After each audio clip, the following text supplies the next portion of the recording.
For years, Prince Harry had waited for one sign that his father had not completely closed the door on him.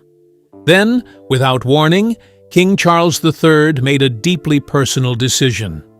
It was not shared with the public immediately. It was not something the family had expected. And when Harry learned what his father was prepared to give him, the moment carried far more emotion than anyone inside the palace was ready for. For Charles, it was a choice between protecting the crown and reaching out to the son he had almost lost. For Harry, it was the chance to recover something he believed was gone forever. But the decision also placed the rest of the royal family in an impossible position. Some saw it as an act of love. Others saw it as a dangerous mistake.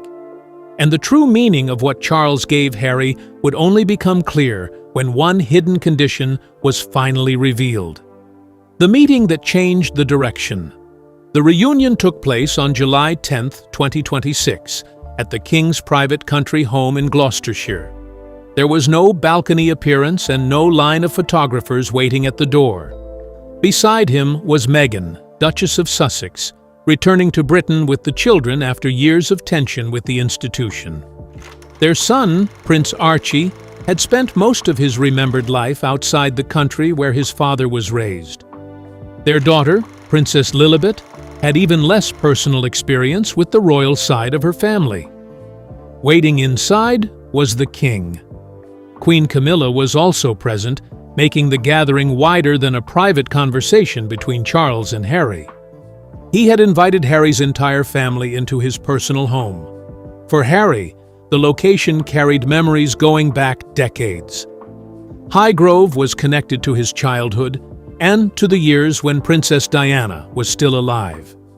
He had known those rooms before public interviews, security disputes, and family statements turned every meeting into a major event.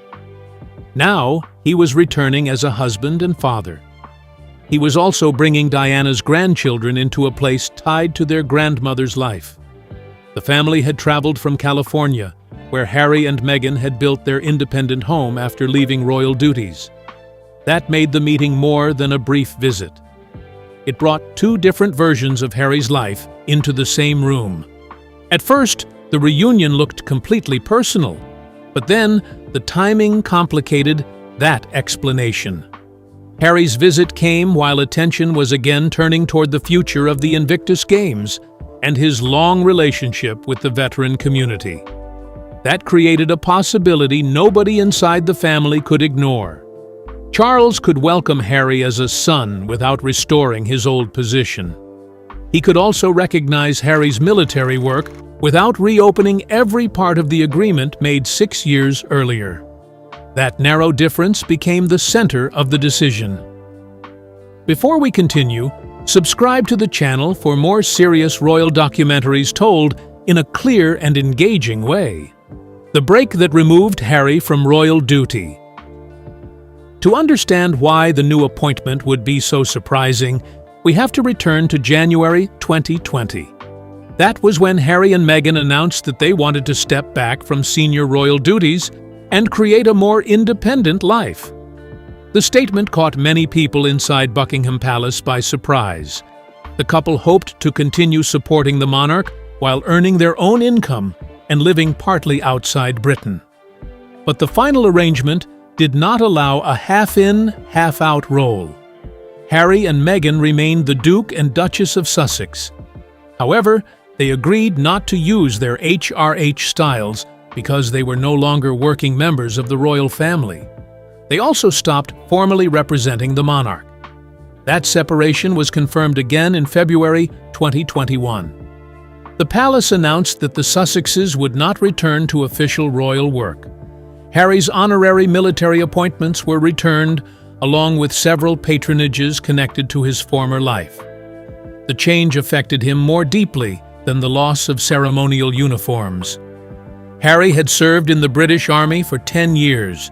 He had completed 2 tours in Afghanistan, where his royal identity could not protect him from the demands placed on every other soldier.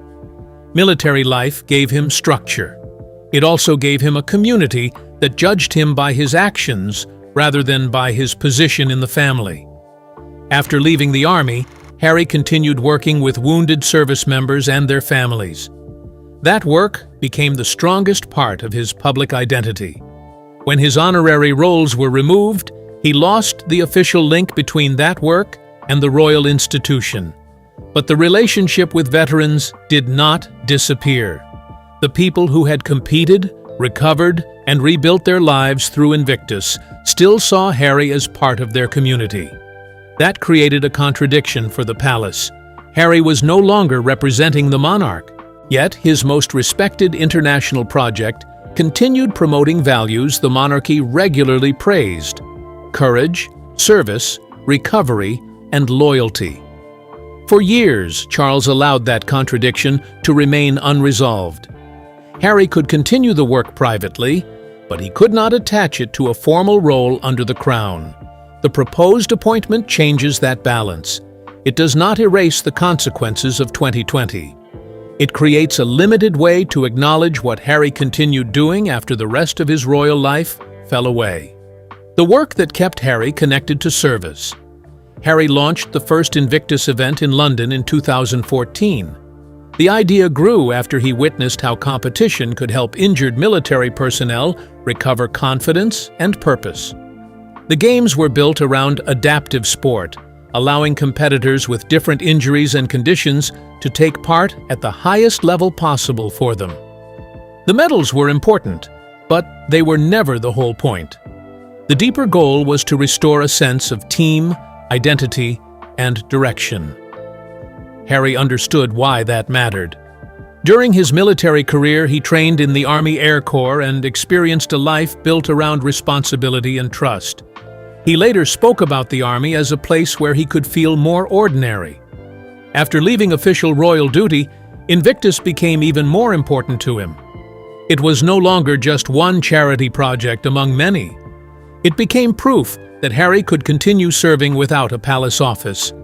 He attended international events, met competitors, and stayed connected with the families supporting them. That is why the proposed title is carefully designed. It would not restore Harry as Captain General Royal Marines.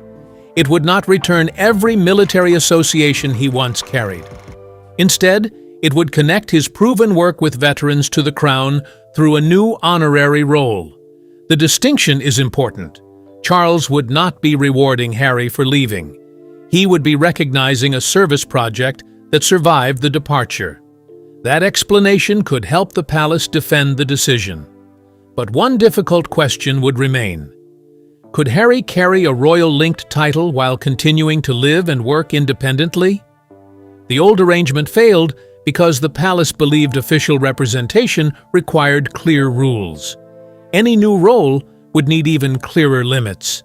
And that meant Charles had to act not only as a father, but as the person responsible for protecting the monarchy. The king's two responsibilities. Charles faced the decision as the sovereign, not simply as a parent trying to repair a damaged relationship. A private invitation can be emotional and flexible. Harry's existing position is already unusual. He remains the Duke of Sussex. He also holds the titles Earl of Dumbarton and Baron Kilkeel. He is still a prince by birth and remains in the line of succession, but he does not carry out daily duties on behalf of the king. He spends most of his time outside the United Kingdom. He has independent business projects, public appearances, and charity commitments that are not controlled by palace staff. A new role would therefore need strong boundaries. It could not place him back inside the normal structure of the royal household. It could not allow people to assume that every statement Harry made carried the approval of the monarch. It also could not weaken the position of relatives who continued performing regular duties after he left. The proposed title would focus only on military families, wounded veterans, and international Invictus events. That would separate the role from ordinary public royal service. Harry would not represent Charles at every national ceremony. He would not receive a full palace schedule. He would not automatically return to former uniforms or commands. Instead, he would appear in a carefully defined field where his experience was already established. This gave Charles a possible solution. As king, he could protect the structure of official duty. As a father, he could show that Harry had not been removed from his life completely. The appointment would sit between those two responsibilities. Charles needed to know whether private trust could exist before creating any public connection. If family conversations immediately reached the media, the role would become impossible to control. If both sides could protect the meeting, a limited working relationship might be possible. The silence after Highgrove therefore carried its own message. For once, the family had managed to meet without every private detail becoming public within hours. That did not prove the damage was repaired, but it showed that one careful step could be taken without the entire arrangement collapsing. Why Archie and Lilibet mattered. Archie was born in May 2019, only months before the Sussexes announced their departure. Lilibet followed in June 2021, after Harry and Meghan had settled in the United States. Their childhood has been shaped by the decisions made during the royal split. They did not grow up moving regularly between palaces and country estates. They did not spend every holiday surrounded by cousins and royal relatives. Their connection to Britain came mainly through their parents, photographs, family history, and occasional visits. For Charles, that distance became more serious with every passing year. Children do not remain small while adults settle arguments. Years of limited contact can quickly become most of a child's remembered life. By inviting Archie and Lilibet to Highgrove, Charles separated his role as grandfather from the larger dispute. The meeting was not presented as a public royal comeback. That protected the reunion from looking like a publicity event. It also answered one of Harry's strongest concerns. He had repeatedly spoken about protecting his children from the pressure he experienced while growing up. Charles appeared willing to accept privacy as the condition for contact. That may have influenced the discussion around Harry's future role. The king had now seen Harry not only as the younger prince described in headlines, but as a father responsible for 2 children.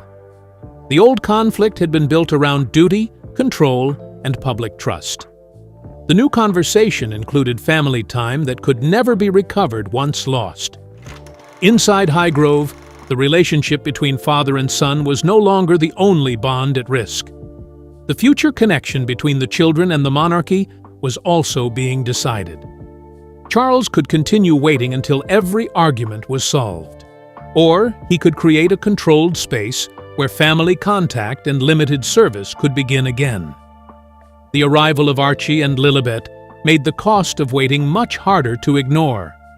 But one important member of the family was still missing, and his absence revealed how incomplete the reunion remained.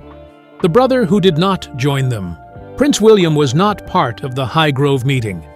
The relationship between the brothers remained one of the deepest problems inside the family. William now serves as the Prince of Wales and carries the responsibility of preparing for the throne. Harry has built an independent life outside the palace structure. Those different paths might have created distance on their own. Public interviews and personal disclosures made the division much worse. The Netflix documentary gave Harry and Meghan a platform to describe their experience in detail. Harry's memoir, Spare, then included private family moments that William and others believed should never have been made public. For William, the issue became larger than anger between brothers. It became a question of trust and the stability of the institution he may one day lead. Any new title for Harry would therefore affect him directly. William could view it as a compassionate recognition of veteran work. He could also fear that it would weaken the agreement made after Harry stepped away. That is why Charles would need to protect the position of the future king. The proposed appointment could not place Harry back beside William as an equal working representative. It could not give Harry a role in constitutional duties or the daily leadership of the family. It could not suggest that every consequence of the public dispute had disappeared. The role would be separate and narrow. Charles could recognize one area of Harry's work without changing William's path. Even then, the emotional question would remain. Would William accept any new royal connection for his brother before private trust was restored? Charles could not force that answer. He could invite Harry into his own home. He could build a relationship with his grandchildren. He could offer a veteran's role under strict limits. But he could not order two adult sons to trust each other again. That reconciliation would require a separate decision from both men. The Highgrove meeting therefore marked progress, but not peace. It reopened one family door while another remained firmly closed. Subscribe to the channel if you want more royal documentaries that keep the story clear and focused on the details that matter. What the new role would actually allow. The proposed appointment would give Harry an official connection to his father's reign without making him a full-time working royal. He could attend selected veteran events with King's approval.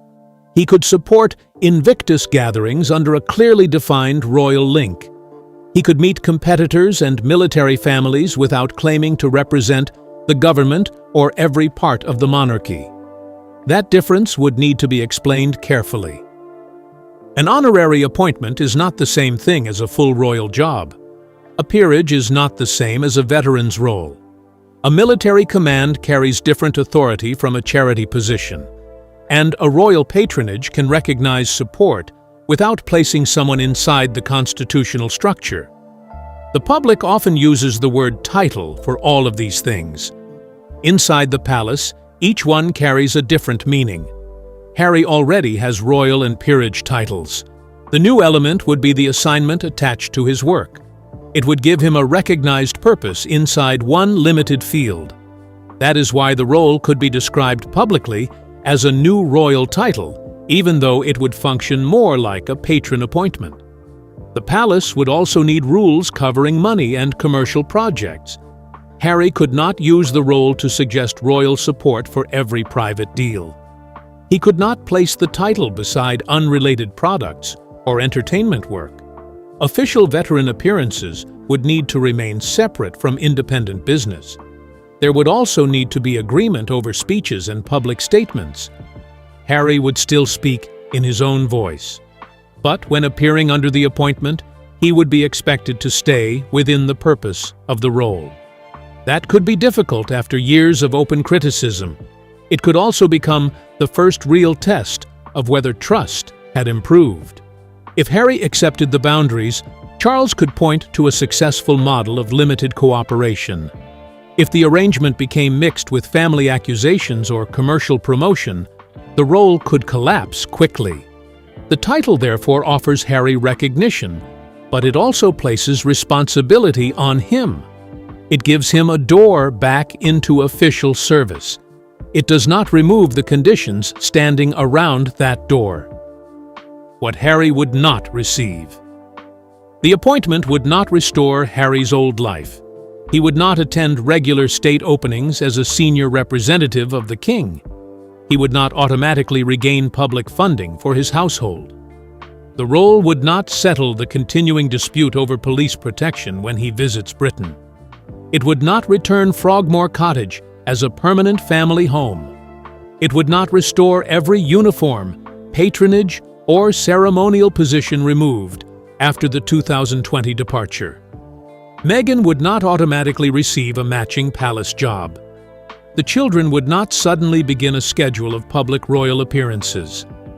These limits are not small details. They explain why the arrangement could be acceptable to Charles without reversing the entire Sussex agreement. Harry chose independence.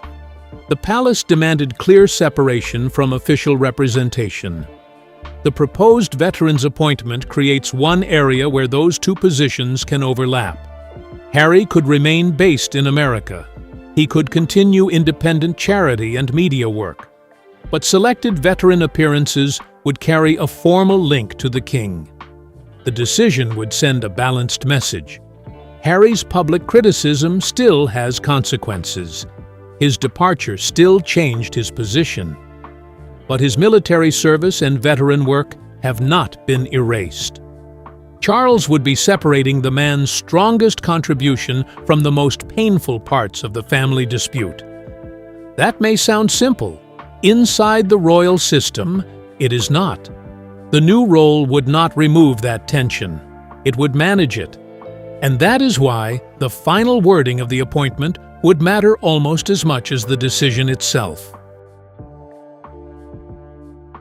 Why Charles could no longer wait.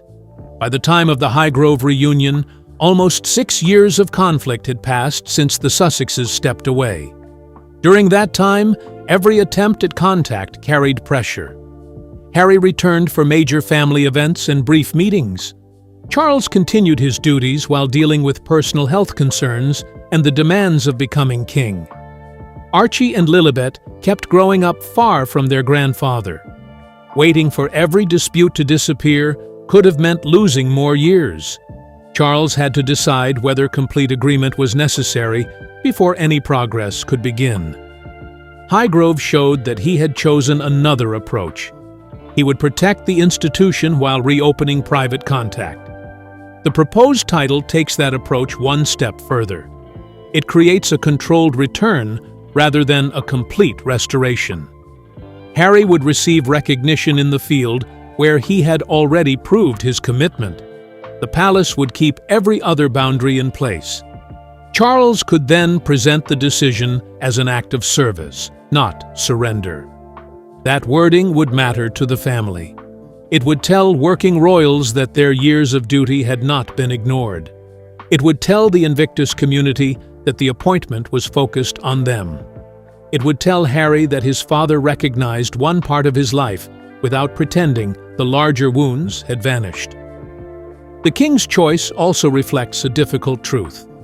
Family relationships do not always repair themselves through one dramatic apology. Sometimes they move through small agreements that both sides can survive. A private meeting was one agreement. A narrow veteran's role could become another. Neither step solves the conflict between Harry and William. Neither step answers every security or privacy dispute. But together, they change the direction of the relationship. Harry is no longer being treated only as a former working royal. He is being considered as a son, a veteran, and the creator of a movement with international value. That is the part of his identity Charles appears ready to recognize. The decision at the center of the story. After the family left Highgrove, no official photograph explained what had happened. The silence allowed the meeting to remain personal. But the larger decision was now easier to understand. Charles could not return Harry to the exact position he held before 2020. The palace had changed. William's responsibilities had grown. Trust had been damaged by years of public conflict. The old arrangement could not simply be rebuilt as though nothing had happened. At the same time, leaving Harry completely outside carried its own cost. It ignored the success of Invictus. It ignored his relationship with veterans. It allowed the king's bond with his younger son to remain defined only by loss and punishment. Charles chose a third path. Under the proposed plan, Harry would receive a new royal-linked role focused on veterans and the Invictus legacy. The appointment would be honorary and carefully restricted. It would not return him to daily palace duty, but it would give him a formal place inside Charles's reign. For Harry, the meaning would go beyond a title card or ceremonial introduction. It would restore royal recognition to the work that survived after his army career ended. It would tell the veteran community that the monarch acknowledged the movement they built together. It would also show Archie and Lilibet that their father had not been completely removed from their grandfather's public life. For Charles, the decision would bring together the roles of king, father, and grandfather. He would be protecting the institution without allowing it to erase every family connection.